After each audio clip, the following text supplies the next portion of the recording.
Available runways are not always hard, dry, or ideal. There are occasions when it's necessary to operate out of a soft field.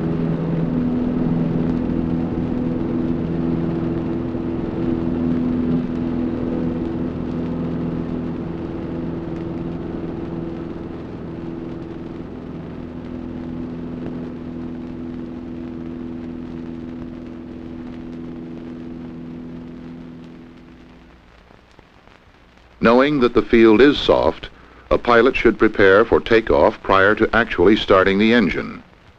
Review the owner's manual to determine recommended procedures, flap settings, and air speeds. All preparations for a soft field takeoff should be done while still on a firm surface. The pre-flight should be completed and flaps set before encountering the soft field. Taxiing should be continued from the ramp or firm surface right into the takeoff roll. This improves the odds on not getting stuck. While taxiing, keep the wheel full back to lighten the load on the nose gear. After checking the traffic pattern, begin the takeoff roll with the wheel back and full throttle. As the elevator becomes effective, the nose wheel will lift off the surface. When the nose wheel is clear of the ground, carefully relax back pressure to avoid an excessively high-pitch attitude. Get airborne as soon as possible. As the aircraft breaks ground, level off momentarily to accelerate to best angle or best rate of climb speed. Let's look at the soft field takeoff again. The main idea of a soft field takeoff is to lift off as quickly as possible. Remember, wheel all the way back and full throttle. As the nose begins to rise, carefully reduce back pressure. Once the aircraft becomes airborne, ease the nose down and accelerate to the best angle or best rate of climb speed. If a landing area is known or suspected to be soft, survey the field. Besides looking for possible soft spots, be attentive for high grass, objects, or obstructions which might endanger a landing. Soft fields call for landing the aircraft as slowly and lightly as possible. Set the flaps according to the conditions and the type of aircraft. The approach is a normal one. During roundout, addition of a little power may help control the touchdown and touchdown point. Although touchdown is made close to a stall, keep enough speed to permit full control with the main gear rolling on as lightly as possible. After touchdown, power can be added to lighten the load on the nose gear to keep it from digging into the soft surface. Once again, make a normal approach using appropriate flap setting. When rounding out, add power as necessary to assure a light touchdown. Keep the weight off the nose wheel and the aircraft rolling until you reach firm ground.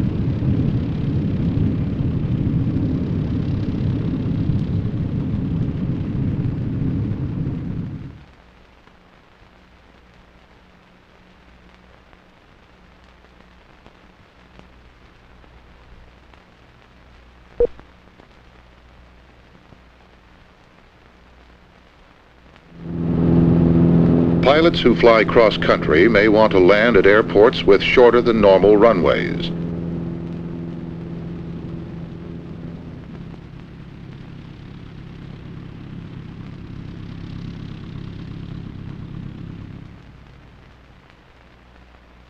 During flight planning, be sure to check the owner's manual for the short field procedures recommended by the manufacturer. Check for power and flap settings, remembering these figures are valid for hard surfaces only.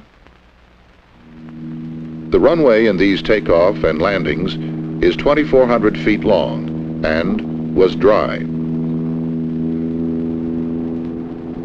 Slow the aircraft down on base leg, turning into final with flaps partly extended and pre-landing checklist completed.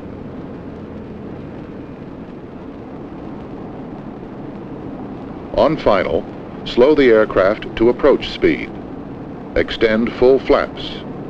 Maintain a steep approach path. Adjust power and pitch in a coordinated manner as necessary to maintain the flight path. If gusty conditions are present, add about half of the gust factor to approach speed. Aim to touch down near the approach end of the runway. Airspeed control is critical. When touchdown at the desired spot is assured, ease the throttle back, round out, and touch down at full stall. When the nose wheel touches, keep the wheel back, using brakes to stop as soon as possible. In preparing for a short field takeoff, check the owner's manual on the proper procedures as recommended by the manufacturer. Flap setting. Best angle of climb speed. Clear. When the takeoff preparations have been completed and the traffic pattern is clear, taxi onto the runway. In some circumstances, it may be best to continue right into the takeoff roll. Accelerate as rapidly as possible. Begin rotation for liftoff as best angle of climb speed approaches. Continue at best angle of climb speed until all obstructions have passed. At that point, ease the nose down. Accelerate to the best rate of climb speed, and continue to climb to cruise altitude. Let's review the short field landing procedure. During the approach, come in as steeply as possible. Slip, add flaps, or adjust power as appropriate to your aircraft in order to maintain alignment with the selected touchdown spot. During your approach, this spot will not appear to move up or down. Maintain approach speed.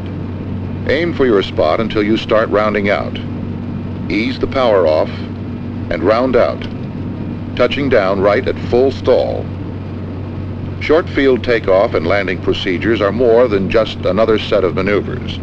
Like all aspects of good airmanship, perfection comes from knowledge, planning, and practice.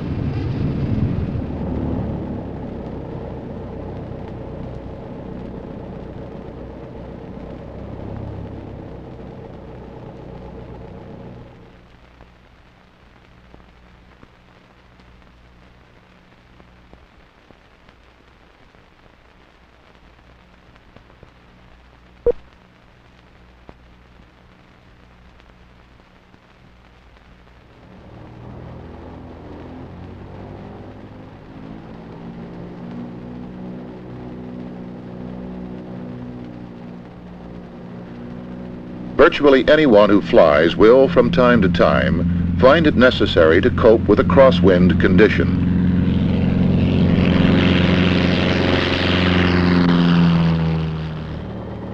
In the following takeoffs and landings, the crosswind is averaging 15 miles an hour and varying 30 to 45 degrees from the right. The crosswind component is between 7 and 11 miles an hour. It's good practice to keep the aircraft on the center line of the runway. The flight controls are used as necessary during the takeoff roll and initial climb out to maintain the flight path along the center line.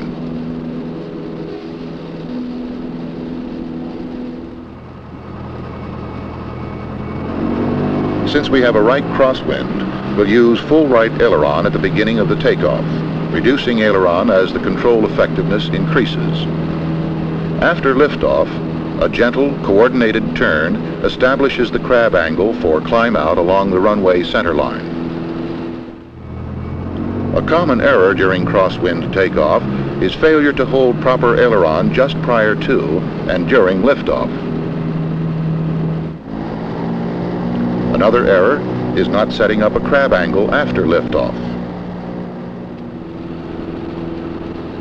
Before landing, it's always necessary to establish the direction of the wind. At a controlled airport, of course, this information will be readily available by radio.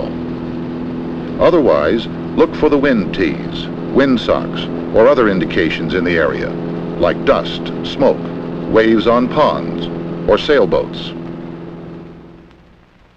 Under normal conditions, this would be the optimum flight path. However, failure to anticipate the effect of a tailwind component will result in overshooting the center line and will require S-turning to line up on final. A headwind component on base leg may cause the unwary pilot to make a long, shallow, and low turn to final approach. Crosswind landings seem to create more apprehension than others. This may be due to the unnatural aircraft attitudes involved. Pilots should be assured, however, that crosswind landings are quite normal and the aircraft is designed for them within specified limitations. However, if the crosswind component is approaching 20% of stall speed, pilots are advised to divert to more suitable runways or airports. There are 3 methods used to compensate for crosswind. Crab into the wind so that the flight path continues straight with the center line of the runway. Or you can establish a slip, which means lowering the wing into the wind to compensate for the drift and thus continue a straight path to the runway. Or you may combine the techniques of crabbing and slipping to maintain a centerline approach. Your approach speed should be normal except when the wind is gusty. Then, of course, you must add in about 1/2 of the gust factor.